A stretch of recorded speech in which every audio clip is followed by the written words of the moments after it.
기쁘고 감사한 찬송 들려주셔서 고맙고 하나님이 기뻐 받으신 줄로 믿습니다. 자, 민수기 14장 1절부터 10절까지의 말씀을 함께 보기 원합니다. 구약성경 216쪽, 217쪽 말씀입니다. 1절부터 마지막 절 한 절씩 교독합니다. 온 회중이 소리를 높여 부르짖으며 백성이 밤새도록 통곡하였더라.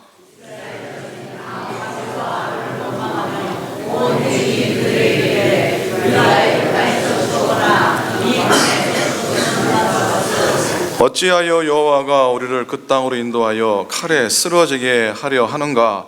우리 처자가 사로잡히리니 애굽으로 돌아가는 것이 낫지 아니하랴.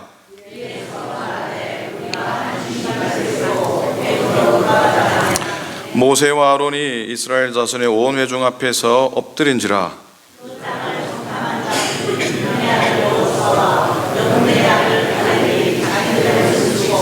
이스라엘 자손의 온 회중에게 말하여 이르되 우리가 두루 다니며 정탐한 땅은 심히 아름다운 땅이라.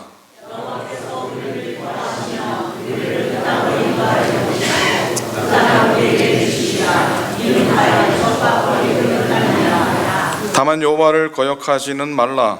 또 그 땅 백성을 두려워하지 말라. 그들은 우리의 먹이라. 그들의 보호자는 그들에게서 떠났고 여호와는 우리와 함께 하시느니라. 그들을 두려워하지 말라 하나 온 회중이 그들을 돌로 치려 하는데 그때 여호와의 영광이 회막에서 이스라엘 모든 자손에게 나타나시니라. 아멘. 아멘입니까? 아멘. 오늘 말씀의 제목은 45년을 한결같이라는 제목입니다. 여러분, 새해가 되든지 어떤 중요한 그런 날이 있으면은 새롭게 한번 뭔가 바꿔보려고 하죠.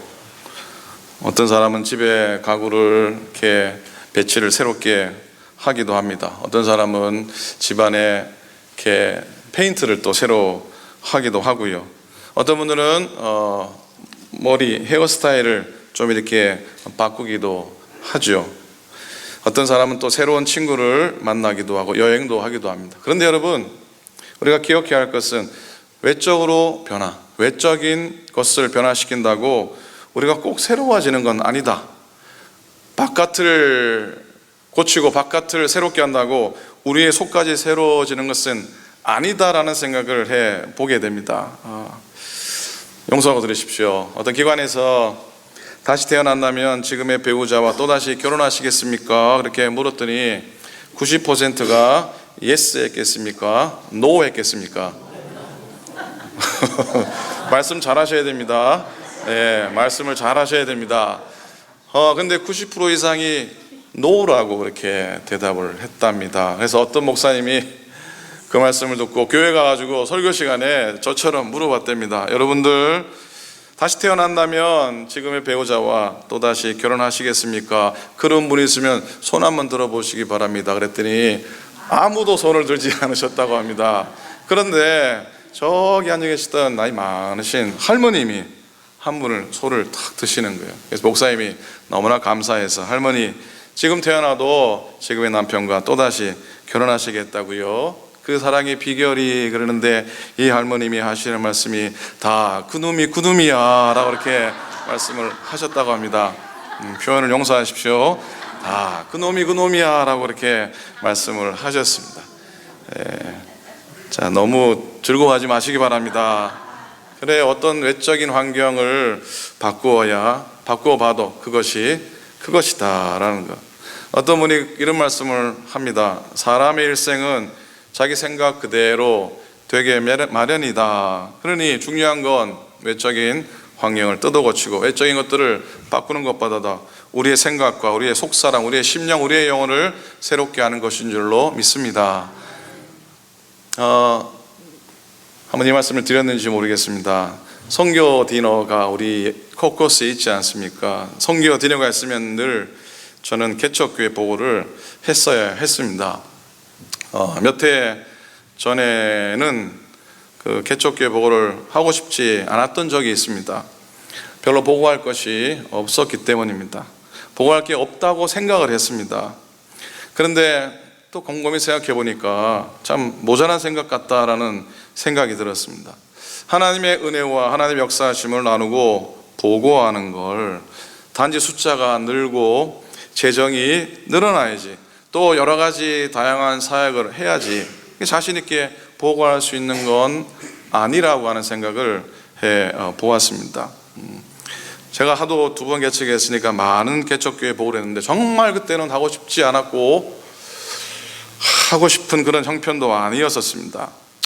그래도 생각을 고쳐먹고 감사함으로 보고를 했습니다. 부족함을 간증했습니다.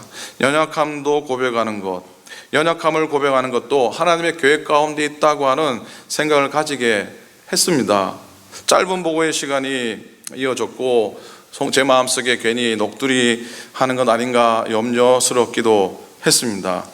근데 그날 저녁에 돌아가는 길에 함께 참여했던 예수사랑 교회 때 일입니다. 집사님, 성도님이 저에게 카톡을 보내주셔서 위로 또 감사의 말을 전해주셨습니다. 오늘 참 감사했습니다. 선교 디너 헌금이 우리 교회를 쓰여진다니 참 고맙습니다. 맛있는 식사도 하고 은혜로운 예배도 드렸습니다. 벌써 2회나 도움을 받았는데 또 도움 주신다니 하나님의 선하신 도우심이라 생각됩니다. 목사님 참 수고 많이 하셨습니다. 귀한 목사님 사모님 허락하신 우리 주님, 오늘은 참 감사가 절로 나오는 날입니다. 성령께서 은총 주시길 기도드립니다 라고 적어주셔서 위로가 되고 또 마음의 평안함을 누렸습니다. 교회 나온 지 얼마 안 되신 성도님도 또 보내셨더라고요. 제가 얼마나 불쌍해 보였으면 이렇게 14일이 또 보내셨을까 그런 생각 들었는데 이렇게 적어 보냈어요. 오늘 늦게나마 2016년 선교 행사에 참여하게 해주셔서 참 고맙습니다. 씨앗에서 큰 열매가 무성무성 옥수로 열리게 되는 그런 날을 기대합니다. 제가 그런 고백을 했거든요. 돌아오는 길 몸도 피곤하고 발걸음도 무겁지만 그래도 왠지 힘이 솟는 걸 느낍니다. 힘내세요. 우리 목사님 함께 가는 길이어서 참 행복합니다. 그런 글을 주셔서 참 큰 위로를 받고, 선교 개척교회 보고의 열매는 내가 잘해서가 아니라 이런 집사님과 이런 성도님의 위로의 말씀인 것이 저의 그날의 선교 보고의 열매였었습니다. 집에 와서 앉아서 토요일 저녁 선교 디너 하지 않습니까? 그 다음날 주일 말씀 마무리하려고 책상에 앉았는데 그런 생각이 버떡 들었어요. 만일에 제가 이런 보고를 했다면, 여러분 제가 1년 동안 멋있게 훌륭하게 목회를 해서 교인의 숫자가 2배로 늘었고 이제는 우리가 재정적으로 자립하게 됐습니다. 얼마나 감사한 일입니까? 여러분의 도움이 이제는 필요가 없게 된 것을 하나님께 감사드립니다. 그렇게 제가 보고를 했다면 아마 많은 분들은 그렇게 인사했을 겁니다. 아, 정말로 대단하십니다. 축하드립니다. 2번째 개척도 성공적으로 잘 감당하시는군요.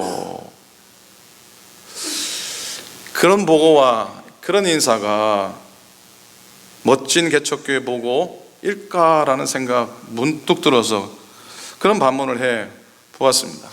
근데 오히려 그날은 그렇게 하지 못했잖아요.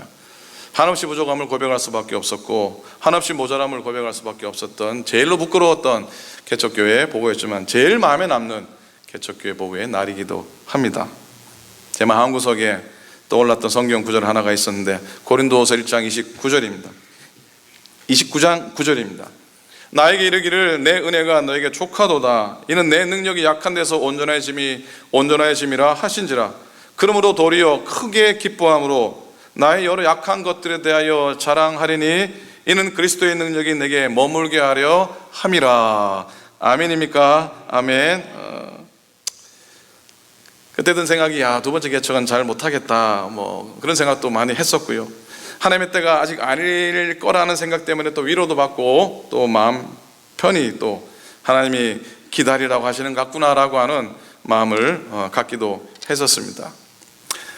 그렇게 목회와 그렇게 개척의 환경이 비록 하나도 변하지 않고 오히려 더 어려운 가운데 있어도 여전히 그 환경 가운데 임재 계시는 하나님의 교훈과 하나님의 계획과 하나님의 연단이 있음을 믿으니까 두벅두벅 걸어갈 수 있었고, 그 길 끝에 정확하게 1년 전에 여러분 만날 수 있도록 하나님이 또 인도해 주신 줄로 믿습니다.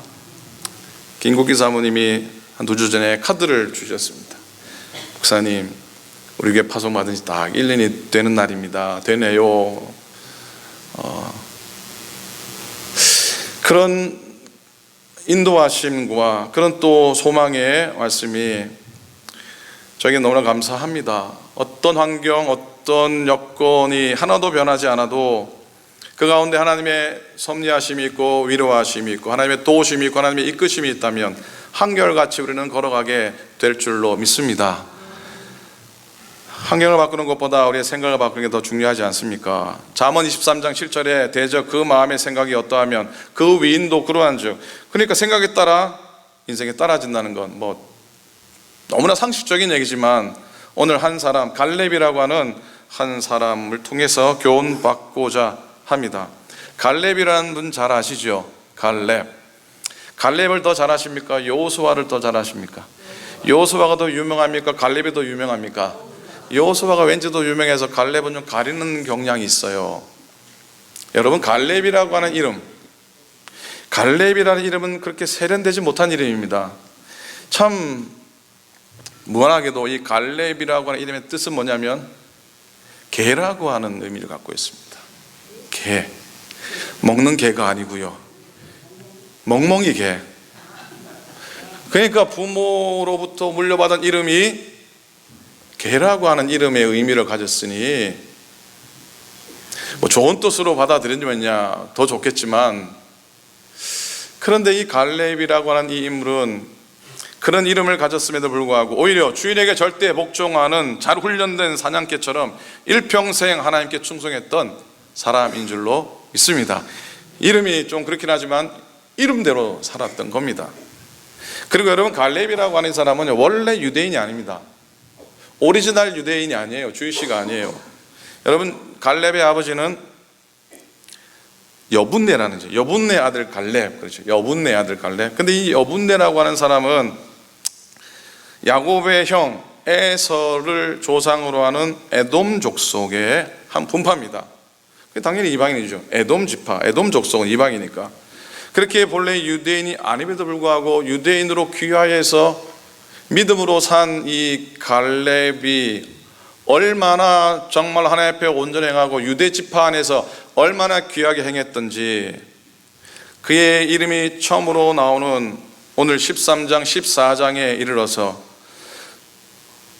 모세가 가데스 바네아에서 저기 가나안 땅 정탐하기 위해서 각 지파마다 한 명씩 대표로 뽑잖아요. 근데 이 갈렙이 어느 지파의 대표로 뽑힙니까? 제일 큰 유대 지파의 대표로 뽑히게 됩니다. 여분네의 생애에 대해서 주목해야 될 이유는 그가 이룬 신앙적인 흔적들입니다. 성경에 처음 나왔을 때 갈렙은 나이가 몇 살이었겠습니까? 40입니다. 그리고 그가 등장했던 나이 40인데 45년 후에 성경에 다시 한번 등장합니다. 여호수아 14장에 나오는데 85세입니다. 이 85세 된 이 갈렙의 신앙적인 노익장을 여과없이 볼 수가 있습니다. 갈렙의 생애를 보면서 지금 나의 신앙과 45년 뒤의 나의 모습을 생각해 보기 원합니다. 앞으로 45년 더 사실 수 있으신 분 묻는다면 저조차도 대답할 수 없는 형편이지만, 그러나 45년이라는 숫자가 중요한 게 아니라 내일, 10년 후, 20년 후 우리의 모습뿐만 아니라 우리 교회의 모습을 한번 생각해 보았으면 좋겠습니다. 가나안에 갔던 10명의 정탐꾼은 오늘 읽지 않았지만 13장에서 한결같이, 야, 안압자손은 너무나 큽니다. 그 성은 너무나 단단합니다. 우리가 가서 치기에는 불가능합니다. 아주 튼튼한 성이어서 우리는 메뚜기입니다 라고 얘기하잖아요. 그 얘기를 듣고 백성들이 우웁니다. 아주 자빠집니다. 아주 그냥 난리가 났습니다. 그런데 10명의 정탐꾼이 그렇게 자신을 메뚜기처럼 고백했는데 여호수아와 갈렙은 그 얘기를 듣고 뭐를 찢습니까? 옷을 찢습니다. 옷을 찢는다는 의미는 무엇을 찢는다는 의미입니까? 마음을 찢는다는 의미입니다. 여호수아와 갈렙은 마음을 찢어버립니다. 마음을 찢으면서 말합니다. 우리가 정탐한 땅은 심히 아름다운 땅입니다. 젖과 꿀이 흐르는 땅은 하나님의 약속입니다. 하나님께서 우리를 인도하시기에 우리가 우리의 모기가 될 것입니다. 이렇게 고백합니다. 여러분, 영어 표현 중에 이런 표현이 있습니다. Too big to hit, 그리고 too big to miss라고 하는 의미가 있습니다. Too big to hit, too big to miss, 이건 다윗과 골리앗에 대한 이야기와 관련된 영어 표현으로 많이 사용합니다. 다윗이 골리앗을 바라볼 때에, 장수가 너무 크고 너무나 힘이 세 보이고 너무나 무서워서 도저히 맞출 수 없을 것 같다라고 하는 생각은 too big to hit, 너무 커서 너무 무서워서 못 맞춘다는 거예요. 10명의 정탐꾼의 마음이에요. 그러나 too big to miss라는 표현입니다. 다윗이 골리앗을 딱 보니까 너무 커요. 뭐가 큰 겁니까? 표적이 너무 커요. 이거는 대충 돌멩이로 어떻게 대충 던져도 맞힐 수 있을 것 같아요. too big to miss라는 거예요. 그렇지 않습니까? 아무도 동의를 안 하시는군요. 너무 커서 그냥 대충 던져도 맞겠다는 것이죠. 다윗의 고백이요, 여호수아하고 갈렙의 고백입니다. 그렇게 고백했던 40세의 이 갈렙이 45년이 흘러서 85세의 나이가 되었습니다. 어찌 보면 다 끝난 것 같은, 더 이상 열심히 내야 될 필요도 없을 것 같은 그런 나이에 갈렙이 고백합니다. 여호수아 14장에 오늘 내가 85세입니다. 모세가 나를 보내던 날과 같이 오늘도 내가 여전히 강건합니다. 내 입이 아직도 여전해서 그때나 지금이나 같아서 전쟁터에 나갈 수도 있습니다. 그날에 여호와께서 말씀하신 이 산지를 지금 내게 주소서 고백합니다. 여러분, 갈렙이 원했던 땅은 이스라엘이 아직까지 점령하지 못했던 땅입니다. 쉽게 말하면 땅도 점령하지 못했는데 85세의 이 갈렙이 얘기합니다. 이 산지를 내게 주십시오. 내가 개척하겠다는 얘기입니다. 85세에 개척해서 내가 그 땅을 차지하겠습니다라고 하는 그 인생 자체가 하나님 안에서 행해지는 모험인 것을 보게 됩니다. 여러분, 아까 얘기했듯이 여호수아하고 갈렙하고 비교할 때 누가 더 유명하다고요? 여호수아 유명합니다. 두말할 필요 없습니다. 그럼 여러분, 갈렙은 능력이 없어서, 집안이 안 좋아서, 아니면 배운 게 없어서, 가진 게 없어서? 갈렙이라는 님은 어찌 보면 늘 2인자로 머무는 따뜻함이 있었고 겸손함이 있었습니다.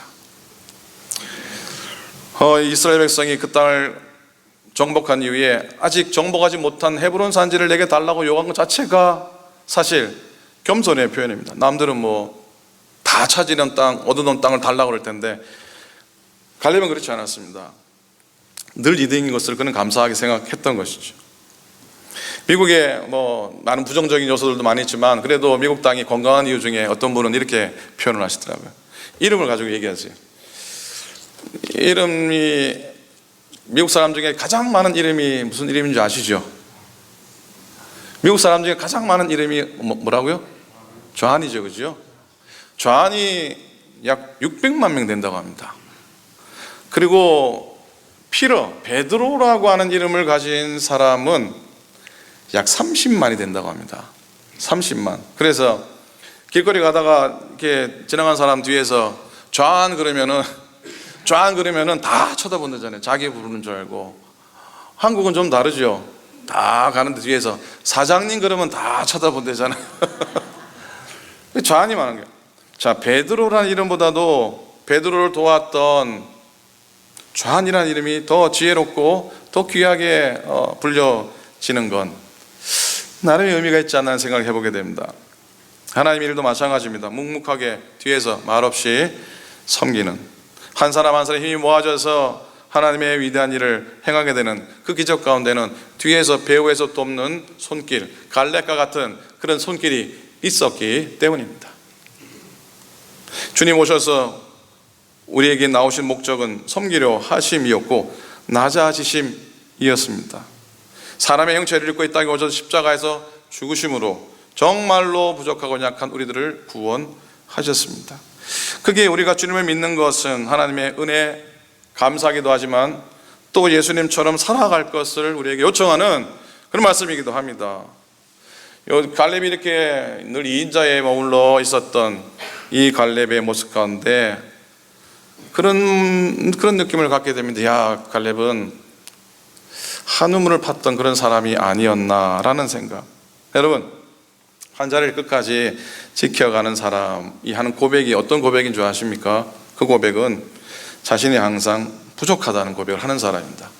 그리고 지금 주어진 현실을 두고 이건 내게 너무나 과분합니다라고 하고 내게 이게 복입니다라고 말할 줄 아는 사람이더라는 것이죠. 어느 목사님이 얘기해요. 제가 뭐라 하겠습니까? 목사님이 그러시더라고요. 한 곳에서 오랫동안 섬기는 분들의 공통점이라는 것이죠. 나무도 자주 옮기면 몸살을 앓는 편이고 나무도 자주 옮기면 열매를 맺기 어려워진다고 합니다. 저도 마찬가지죠. 저도 개척할 때 얼마나 그런 생각 많이 했겠습니까? 친구들 큰 교회 목회하면은 내가 뭐 부족한 게 있는, 내가 뭐 부족해서 그런 생각 많이 했습니다. 그래서 또 많이 엎드기도 했지만 우리도 그렇죠. 내가 이루고만 살 수 없다는 생각을 얼마나 많이 합니까? 이리 뛰고 저리 뛰고 한번 변화 줘가면서 한번 제대로 해보겠다고 하지만 돌고 돌다 돌아보니까 제자리라는 거예요. 하나도 해놓은 게 없는 인생이라는 것. 그럴 때가 얼마나 많이 있습니까? 오히려 그냥 우직하고 단순하고 한 우물을 파는 사람을 하나님이 또 당신의 뜻 가운데 쓰시는 것을 보게 됩니다. 은사도 없고 재주도 없고 내세울 것도 없지만 나의 자신을 부족함을 알고 이렇게 하나님 교회를 섬기고 주의 제단을 섬기고 주의 나라를 섬길 수 있음이 또 더불어 교제하고 더불어 사랑을 나눌 수 있음이 너무나 감사 또 감사 또 감사라면 그 자리에 내가 믿음으로 설 수 있는 것 아니겠습니까? 한 우물을 판 인생을 사신 어르신들 뵈면 공통점이 이런 공통점이 있는데 나는 이것밖에 할 줄 몰라. 나는 이것밖에 할 줄 몰라.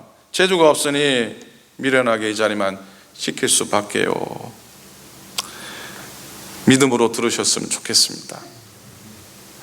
우리에게 오래 지키신 분들에게 이런 말씀을 드린다는 게 송구하기도 하지만 여러분은 절대로 미련하거나 절대로 모자라서가 아닌 줄로 이런 얘기 다 할 필요 없죠, 사실. 그래요. 여러분, 오늘 45년 한결같이 제목을 정하면서 우리 교회도 아마 오클랜드 교회도 아마 45년을 변함없이 지켜오신 분들이 계실 것 같다는 생각을 해보았습니다. 여러분이 첫 발걸음하고 첫 문을 두드리면서 나왔던 이 재단과 이 자리 속에서 정말로 늘 교회를 사랑하고 늘 한결같이 주님 사랑하는 마음으로 섬겨오셨다면 재주가 없으면 어떻고 바보면 어떻습니까? 하나님의 사용하신 은혜가 우리에게는 복이 된 줄로 믿습니다. 바보의 뜻이 무슨 뜻인 줄 아십니까? 바라볼수록 보고 싶은 사람이 바보입니다. 어떻게 해요? 바라볼수록 보고 싶은 사람이에요. 하나님 앞에 바보는 하나님이 바라볼수록 보고 싶은 사람인 줄로 믿습니다. 갈렙은 그렇게 살았습니다. 여러분, 진짜 실력은 한결같음입니다. 한번 따라 하시겠습니까? 한결같음이 진정한 실력이고 능력입니다. 교회가 마루를 바꾸고 주방을 바꾸고 또 다음 주 부흥회면 아마 여러 권사님들의 섬김을 통해서 이 강대상들이 바뀔지 모릅니다. 하나님께서 우리에게 주신 그런 많은 변화들에 대해서 너무나 감사하고 그렇지만 그 뒤에 여전히 이 재단을 지켜왔고 여전히 하나님의 교회를 붙들어 왔던 은혜의 그 흔적들, 은혜의 손길들은 한결같이 섰으면 참 좋겠습니다. 저도 정 목사님이 설교를 잘하는 목사, 그런 얘기는 전혀 들어본 바도 없고 그렇지만 그런 설교를 잘하는 목사라는 말을 듣기보다 잘생긴 목사, 그런 얘기 좀 듣고 싶습니다. 전 들어보지 못해서 잘생긴 목사라, 뭐 인간성이 좋은 목사다, 그런 것보다도 한결같은 목사다, 그런 얘기를 듣고 싶고 또 그렇게 살아가고 또 섬기고 싶습니다. 한결같이 제단을 지켰던 여러분이 있어서 다음 주에 예배를 드리고 한결같이 주를 섬겨서 또 하나님의 종으로 부름받게 되는 것, 40원을 한결같이 변함없이 섬겼던 갈렙의 믿음의 후예들이 되었으면 좋겠습니다. 그런 믿음과 그런 마음으로 한결함이 진짜 실력이고 능력입니다. 한 우물을 믿음으로 파겠습니다. 뒤를 쫓아가도 그것이 은혜요, 그것이 내게는 감사입니다 고백하면서 서는 우리 모두가 될 수 있기를, 하나님의 훌륭한 믿음의 종들이 다 되시기를 우리 주님의 이름으로 간절히 축원을 드립니다. 아멘. 아멘. 기도하겠습니다.